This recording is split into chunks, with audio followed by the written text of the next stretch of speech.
Olá, este é o programa TV Câmara Entrevista. Hoje um programa especial, recebendo o prefeito municipal, Hamilton Mota, também com a presença dos jornalistas da TV Câmara, Daniel Mendes e Davi Paiva. Bom, esse é o terceiro e último bloco, prefeito. Agradecemos a sua presença mais uma vez aqui em nosso programa. Passo a palavra ao Daniel, mais uma vez, para fazer as honras aí da casa. Maravilha. Prefeito, assim como o pai administra sua casa lá, distribuindo ali entre os filhos, a mãe, todos os afazeres da casa ali, os recursos, o senhor está assim também na prefeitura, sendo que o senhor tem lá 4 mil filhos, né? E nós tivemos um episódio, né, recentemente, que foi com relação à guarda municipal, né? Que teve lá essa questão da greve, do movimento, do pedido. Como é que o senhor avalia esse relacionamento de pai e filho, né? Porque eles são seus filhos também, de certa forma, pedindo algo, e como é que funcionou o processo para se chegar ao resultado? Esse foi um processo bastante turbulento, né? Eu tenho uma experiência grande no relacionamento com servidores. Estou na prefeitura como prefeito no 6º ano, mas fui 8 anos secretário, fui secretário inclusive de governo. Acho que culminou num período em que eu estava de férias, o mês de janeiro. Eles começaram na segunda quinzena de dezembro esta greve. Acho que teve um monte de contratempos de diálogo, de interpretação. Acho que também foi uma greve que algumas motivações estavam fora do que era a discussão da pauta, algumas conduções diferentes do que aquilo que a gente poderia discutir enquanto melhoria para a Guarda. A Guarda apresentou uma série de reivindicações da categoria, enfim, e nós sempre fomos muito claros, olha, o que era possível fazer no curto prazo, o que era possível fazer no médio prazo e o que não era possível, porque existe uma legislação. Eu, como você disse, eu tenho que tratar o funcionalismo como um todo e não por pedaços, não é? Então foi uma discussão difícil de entendimento, né? Aí eu acho que eles esticaram muito essa greve pelo período que ficaram, acho que foram também muito prejudicados, a população é prejudicada, né? Deu um trabalho enorme para a gente poder tocar o serviço da guarda com um pouco mais da metade dos guardas que não entraram em greve. Então isso há um prejuízo, né? Então eu lamento muito, porque eu acho que todo o movimento ele é legítimo, mas ele tem que estar muito calmo e muito tranquilo para o diálogo. Eu acho que a radicalização do movimento não fez bem para o movimento. Eu costumo dizer, do ponto de vista político, quando as pessoas falam assim, mas o movimento trouxe um desgaste político, trouxe para o prefeito. Qualquer movimento na cidade, na prefeitura, de funcionário, da população, se há um desgaste ou uma perda política, é só de um lado que acontece isso, é só do prefeito. Porque ninguém que está no movimento é o gestor depois, não é ele que vai continuar tocando as coisas. Então, por isso, você teve um desgaste para o prefeito. Mas eu acho que houve um desgaste para a imagem da guarda, para os próprios funcionários, pela radicalização, né? A ideia de vender, de que a prefeitura não queria dialogar e isso ficar transformando isso em verdade. Acho que é um episódio que está superado. Nós mostramos para ele que era possível atender algumas coisas e outras não. E conseguimos, depois de muito tempo, fazer um acordo. E o tempo vai mostrar de que é possível melhorar algumas coisas, não só para a guarda, como para todo o funcionalismo, né? Eu não posso tratar diferente os iguais, mas que isso gasta tempo, porque isso tem uma relação direta, inclusive com o orçamento da cidade, né? Se fala em reajuste do funcionalismo, em aumento do salário, é o que a gente deseja. Eu gostaria de dar um aumento muito maior do que o que a gente dá todos os anos, mas eu tenho uma conta para fechar entre aquilo que você tem de arrecadação e aquilo que você tem para pagar. Não tem milagre, né? Não sei que a gente descobrisse aqui um poço de petróleo e mudasse as nossas receitas da noite para o dia. Aí seria maravilhoso, seria muito fácil ser prefeito. Prefeito, essa pauta com os guardas, ela segue ainda? Ou... Segue. Um projeto que era um aumento de adicional de risco, precisava de um projeto de lei, isso já foi feito, foi aprovado aqui pelo Legislativo. E a outra é a montagem de um grupo dos guardas para discutir os outros itens sobre um plano de carreira. Inclusive estamos muito avançados nisso, vamos apresentar uma proposta para eles muito em breve. A outra coisa é um conjunto de regras, eles sempre solicitaram ter um regulamento próprio, e aí a gente tem uma certa diferença de entender isso, porque a gente entende que um regulamento é possível, mas se você querer tratar disso como lei, como uma constituição própria, nós temos muita dúvida sobre a legalidade disso, porque o funcionário ele é regido por um sistema único que chama estatuto do servidor, né? Então, como é que eu crio uma outra lei nessa lei que ele já é submetido? Então, aí tem uma certa diferença de entendimento, por isso eu acho que vai gastar um certo tempo para resolver essa questão. Mas estamos abertos ao debate, sempre. Prefeito, o senhor falou em arrecadação, nos lembrou IPTU, um assunto polêmico esse ano. Queria que o senhor explicasse um pouquinho sobre esse reajuste do IPTU, falasse um pouquinho sobre a nossa planta de valores genéricos. E esse aumento ele realmente foi um pouquinho maior do que o senhor previa? Como que o senhor avalia isso? Eu queria viver num mundo em que a gente não pagasse nenhum imposto e tivéssemos todas as coisas à nossa disposição, né? Mas não é impossível. Quer dizer, governar a cidade, o estado e um país só se faz com o recurso das pessoas que moram nesses lugares. Então, os impostos servem para isso. Precisamos saber se a gente gasta corretamente ou não, se a gente aplica corretamente ou não. A questão do IPTU é muito importante que se diga. Primeiro, o que é o IPTU? O IPTU é um imposto sobre a tua propriedade, não é sobre a tua renda. É imposto predial e territorial. Então, o que nós temos que dar uma certa discussão e um desconforto é por conta do tempo que se fica para fazer o reajuste da planta genérica e cria essa defasagem absurda em relação ao patrimônio que você tem e o imposto que você está pagando. Duas coisas aí. Esse tempo levou Jacareí as pessoas pagarem mais ou menos uma média de 10% sobre o valor do teu bem. Porque quando nós temos uma casa num terreno, cobra-se 1% do valor daquele bem. E aquele bem estava sendo avaliado em 10% do que ele efetivamente vale. Com o reajuste que nós fizemos, nós demonstramos para o usuário, para o morador de Jacareí, olha, a tua casa não vale mais 10 mil, ela vale 100 mil. Mas eu não vou te cobrar de 10 para 100 mil. Só estou te mostrando que vale 100 mil. Eu vou aplicar um redutor aqui de 60% e vou te cobrar sobre 40%, o que ainda é menos da metade do que a casa da pessoa vale. Por quê? Porque se nós não fizermos isso, de onde nós vamos tirar os recursos para poder cuidar da cidade e daquelas coisas que nós falamos nos blocos anteriores, da educação, da saúde, da manutenção da cidade? Então, é isso que precisa entender.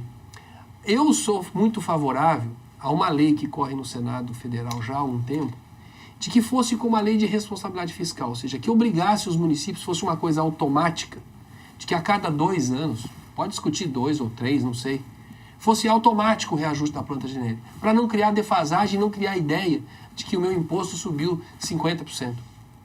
É verdade que ele subiu 50%, porque o que você está há 10 anos pagando sobre uma média de 10%. Não tem como não ser desta forma. O que nós só tomamos cuidado foi para que chegasse numa média em que ficasse ainda abaixo da metade do valor do imóvel, para não ficar uma coisa tão... Agora, você fala, mas teve casos aqui, prefeito, que o reajuste demonstrou lá que foi de 120%. Tá bom, percentualmente parece muito. Agora, pega em valores, compara com o carnê dele anterior e veja o que significa esse 120%. Eu vou te dar um exemplo aqui muito fácil de todos nós entendermos. Se você tem um carro popular zero, vale 40 mil reais. Você paga 4% de IPVA e não reclama. Você paga R$ 1.600 para ter um carro de 40 mil reais. Se você tem uma casa de 80 reais e eu cobrasse dela sobre 80 mil, seria 1%. Você ia pagar 800. Metade do que você paga no carro. E quando a sua casa vale 80 mil, eu não cobro sobre 80 mil. Eu aplico 60%, tiro 48 mil, 60% é 48 mil de 80, e te cobro sobre 32 mil reais a tua casa. Eu te cobro 320 reais de IPTU. É muito? Não é muito. Agora, se você estava pagando 50 reais e 100, para 320 é muito. Mas quanto ao teu bem, eu estou te cobrando muito menos do que o que você paga pelo teu carro. Primeiro que você paga 4 vezes mais percentualmente no carro do que na casa. E ainda na casa, eu estou te dando um desconto de 60%. Acho que é esse o debate que tem que fazer. Por que eu não reclamo de pagar um IPVA de 4% e acho ruim pagar um imposto de 1% sobre 40% do valor do meu bem, quando devia ser sobre 1% do 100% do meu bem? Então eu lamento que esse debate às vezes é muito difícil de fazer, porque imposto é muito ruim. É ruim para quem aplica, como foi o caso da prefeitura, e é ruim para quem recebe e tem que pagar depois. Então é sempre um assunto ruim para todos os lados. mas que tem uma explicação justa, correta e honesta, tem. Prefeito, será que vamos dizer assim, é lógico que existem aí questões políticas que vão fomentar esse debate, mas também existe de uma certa forma, na sociedade brasileira em geral, isso não é Jacareí, no Brasil a gente vem acompanhando isso, será que não existe uma insatisfação com o serviço público que é prestado à população? Perfeita a sua colocação, Elton, perfeito. Se a gente fizesse uma conversa aqui mais longa hoje sobre os protestos de junho do ano passado, o eixo daquilo, embora um pouco meio atravessado, meio bagunçado, meio desorganizado, mas se a gente limpar um pouco a área e for discutir, o que as pessoas foram para a rua pedir? Melhores serviços públicos, de transporte, de saúde, de segurança, que eu acho que é exatamente isso que nós estamos devendo para as pessoas.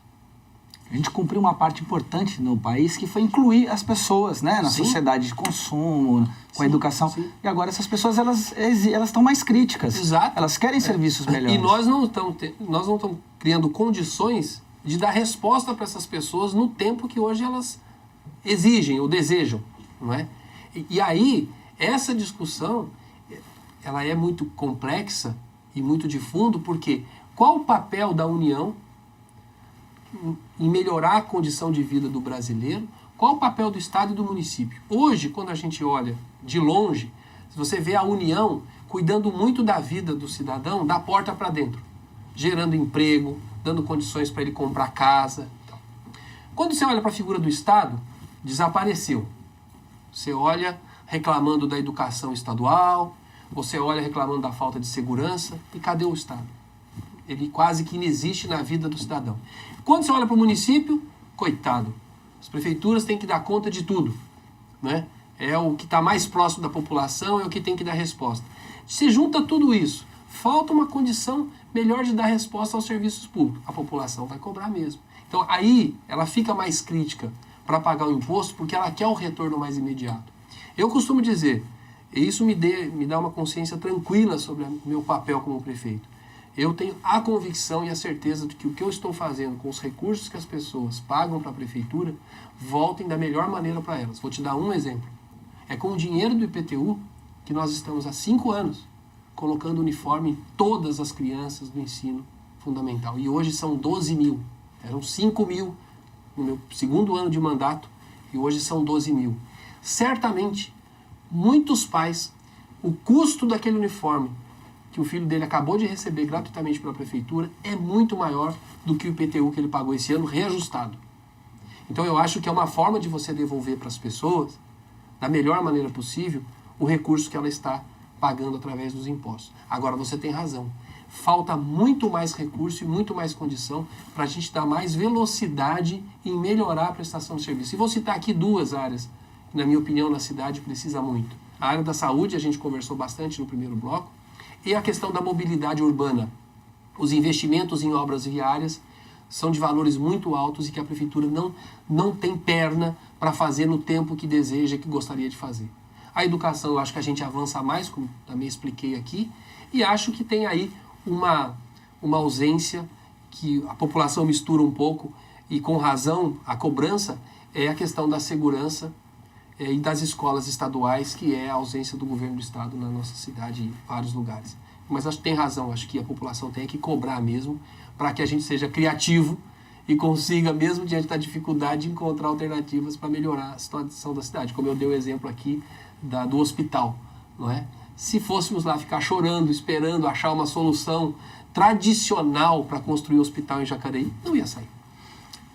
Prefeito, o senhor falando dessa questão do IPTU, um outro quesito que entra muito na história, que está sendo comentado também, é com relação ao grande boom imobiliário que todo o Vale do Paraíba tem sofrido, né? O senhor acha que isso também, de certa forma, atrapalha essa visão e até mesmo, de certa forma, causando prejuízos para a população em si, esse boom imobiliário que acontece também na cidade de Jacareí, assim como em toda a cidade do Brasil? De jeito nenhum. De jeito nenhum. Isso é uma oportunidade, né? Nós não podemos dizer o seguinte, olha, como eu não quero ter problema, então eu não quero ter crescimento. Não, eu quero ter crescimento e ter capacidade de resolver os novos problemas. A cidade crescer é muito importante. Nós temos um município de 463 quilômetros quadrados e estamos concentrados em pouco mais de 72 quilômetros quadrados, com muitos espaços vazios dentro desses 72 quilômetros quadrados. Portanto, a construção gera emprego, renda, vai gerar uma casa para quem vai morar lá depois, melhora as receitas do município e nos dá mais condições de enfrentar os desafios, de melhorar o trânsito, de melhorar a mobilidade. Se nós não tivermos esse crescimento, esses problemas vão existir, eles já existem. E eles vão acontecer. Por quê? Porque se a vida das pessoas continua melhorando da porta para dentro, eu tenho que dar um jeito de melhorar da porta para fora para poder dar condição de ter vida com qualidade. O que nós não podemos é correr o risco de Jacareí, no médio ou longo prazo, perder qualidade de vida. E corre esse risco porque tem desafios enormes na área de mobilidade urbana que envolve projetos ousados de muito dinheiro.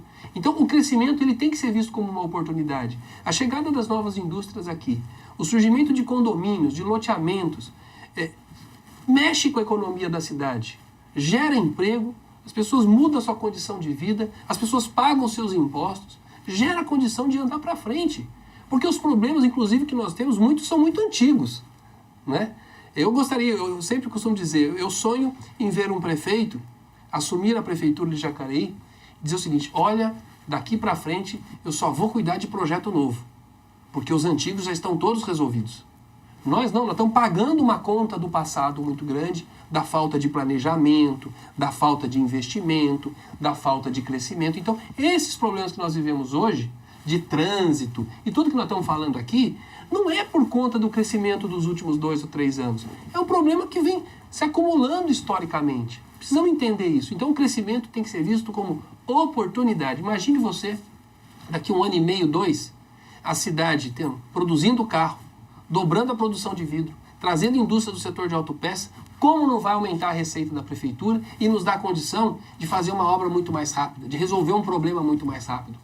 Portanto, o crescimento é oportunidade e não é problema para a cidade. Prefeito, pegando o gancho do desenvolvimento da cidade, quais são as obras e quais são os projetos do senhor que estão em andamento com relação à mobilidade urbana aqui na nossa cidade? E aproveitando o gancho com relação ao transporte coletivo, o preço da passagem de ônibus vai se manter nos próximos tempos? Como que o senhor tem visto isso? O preço da passagem, não quero nem pensar nisso agora, porque é uma coisa complicada. Porque se você quer que melhore a qualidade do transporte, como é que você não aumenta a tarifa? Se eu não aumento a tarifa e quero que aumente melhore a qualidade do transporte, eu tenho que desonerar a empresa. Quer dizer, que é o que São José acabou de fazer. Eu não acho que é a saída para discutir melhoria do transporte público, a discussão como foi colocada. Está errado. Do passe livre, por exemplo. Está errado. O Brasil precisa rediscutir transporte público e ter regras para o país. Não dá para ser do jeito que é. Porque você tem uma relação direta em cada cidade que diferencia da outra, que é distâncias, número de linhas, número de passageiros. Existe um conjunto de coisas que compõem o transporte, né? Então a gente fala, o transporte é caro. Ele é caro, mas eu não posso comparar um transporte de uma cidade com a outra, porque eu tenho que analisar o conjunto. Quantas pessoas usam, quantas linhas tem, quantas viagens são feitas. Então comparar Jacareí com São José, ou Jacareí com São Paulo, não dá certo. É comparar banana com laranja. Então eu acho que, infelizmente, é um debate que nós ainda vamos perder tempo e não vamos ter grande sucesso no curto e médio prazo. Se o governo federal, se o Congresso Nacional não se debruçar em ter uma política de transporte para o país, o município não dá conta. O município não dá conta, né? Quando você fala dos principais projetos de mobilidade, nós estamos aqui no município nos guiando, e essas coisas são demoradas, por um plano diretor que foi concebido em 2003. Eu era secretário de governo. E lá ele estabeleceu uma proposta de sistema viário para Jacareí, criar novas alternativas. Nós estamos perseguindo este caminho, nós estamos no 11º ano pós o plano diretor, né? E ele compõe um conjunto de novos acessos para melhorar, sobretudo, a área mais central da cidade. São ligações como essa que nós estamos fazendo na Nilo Máximo, que é uma obra estruturante, criar um sistema binário para 40 mil moradores. É um sistema alternativo para a região do São João, e aí nós estamos tentando fazer com a iniciativa privada, porque é muito caro essa obra, para criar um binário para a região do São João, que hoje é o lugar mais crítico. A ligação da Avilino, atravessando o município de ponta a ponta entre as duas rodovias, é um desafio também. Nós estamos na última etapa no sentido Dutra. Precisamos começar a pensar o investimento no sentido Campo Grande, Jardim do Vale, que é uma perimetral, uma via que iria fazer uma ligação do município. Temos ligação no Alto do Santa Marina para ligar aquela região à rodovia Carvalho Pinto e pegar todo o transporte industrial de lá, não permitir mais que viesse para a área central da cidade. Então, planos, projetos estão em andamento. Lá foi feita uma parceria com o governo do estado, a Danilo Máximo é com o governo federal, aqui do São João é com a iniciativa privada. E a da Avelino por nossa conta. Essa última etapa nós queremos fazer com recurso próprio. Se esses 4 grandes projetos viários, né, derem conta de ficarem prontos nos próximos 2 ou 3 anos, eu diria que a gente já tem uma outra condição viária na cidade. É uma bobagem qualquer pessoa falar que nós encontraremos solução viária para Jacareí naquilo que já existe. Naquilo que já existe, todas as medidas já foram tomadas, ou quase todas, né? Mudança de trânsito, criar terceira faixa, tirar estacionamento, tudo aquilo que faz para restringir o carro ocupando espaço do centro da cidade, nós estamos tomando. Agora vamos tomar uma medida grande na região do São João, que é um ponto crítico. Mas tomar onde? No viário existente. É a solução? Não. É um paliativo, vai dar uma melhora. Vai melhorar a fluidez, mas não é a solução. A solução é a alternativa, é um novo viário. Então eu acho que nós somos guiados pelo plano diretor, que já foi inclusive revisto aí 2 vezes e que a Câmara também nos ajudou a aprovar. É um desafio permanente, não é de mandato, é da cidade. Não é um prefeito ou outro que vai fazer. Precisa seguir. Espero que os próximos sigam. Bom, prefeito, gostaríamos de ter o senhor aqui muito mais vezes para estar conversando sobre a nossa cidade. Nosso programa está chegando ao final, mas, prefeito, eu gostaria de colocar para o senhor mais uma reflexão. A gente percebe que muitas vezes a gente acaba administrando os problemas e tendo muito pouco tempo para planejar soluções, né? O senhor é arquiteto, o senhor trabalha com essa questão de planejamento. A gente vê que existem muitas soluções que... O senhor falou da segurança, que não é uma atribuição da prefeitura, mas a gente sabe que uma cidade bem iluminada também vai colaborar com a questão da segurança. Pontos de ônibus bem abrigados, isso também facilita a percepção até do cidadão em relação ao transporte público. Como é que o senhor se sente hoje, aí nessa sua trajetória como homem público e como prefeito de Jacareí? O senhor está hoje mais administrando o problema ou o senhor está mais pensando aí nas soluções? Pergunta inteligente, Elton, para encerrar o programa. Eu decorei. Então tá bom. Pergunta muito boa. De fato, eu vou dizer para você, assim, eu me sinto muito gratificado, muito feliz com tudo que a gente consegue fazer, com as dificuldades e com os recursos que a gente tem, mas é real que eu gasto muito mais a minha energia, o meu tempo administrando os problemas existentes, problemas do passado, do que pensando o futuro da cidade. No entanto, o fato de termos um planejamento para o governo, de termos um plano diretor, de já termos um diagnóstico dos principais desafios da cidade, eu sinto segurança de que nós estamos no caminho certo. Não na velocidade que eu gostaria, porque isso falta realmente muita condição de investimento. Falta muitas vezes recursos humanos, falta muito dinheiro, enfim, é isso. Essa coisa do cuidar da cidade, de fato, também me angustia, porque a gente fala assim, você falou, né, arquiteto, então eu passo para a rua todo dia vendo um monte de problemas que eu desejo resolver. Mas tudo isso está relacionado à nossa capacidade de investimento.